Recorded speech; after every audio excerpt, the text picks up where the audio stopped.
ஒரு ஹலாலான பொருளை நாம் விற்கிறோம், வாங்கக்கூடியவர் இதை ஹராமான ஒன்றுக்கு பயன்படுத்துவார் என்று தெரிந்தால் அவருக்கு விற்பது ஹராமானது. நாம் பழங்கள் விற்கின்றோம், இந்த பழங்களை ஒருவர் கொண்டு போய் சாராயம் காய்ச்சப் போகிறார், வெடி சாராயம் காய்ச்சப் போகிறார். நாம் சீனி விற்கிறோம், நம்மிடம் சீனி வாங்குபவர் சாராயம் காய்ச்சுவர் என்று நமக்கு தெரியும். அப்படி என்றால் நாம் அவர்களுக்கு அதை விற்பதும் தடுக்கப்பட்ட ஒரு விடயம். நபிகள் நாயகம் ஸல்லல்லாஹு அலைஹி வஸல்லம் அவர்கள் தடுத்திருக்கின்றார்கள்.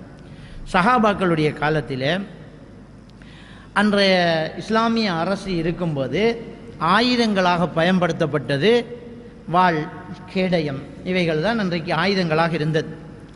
யுத்த நேரத்தில் எதிரிகளுக்கு ஆயுதம் விற்பதும் ஹராமான ஒரு விடயம். ஏனென்றால் அதை கொண்டு வந்து நம்முடைய நாட்டு மக்களை வெட்டப் போகிறார்கள். ஆக இன்றைக்கு உலக அரங்கிலே ஆயுதங்களை தயாரித்து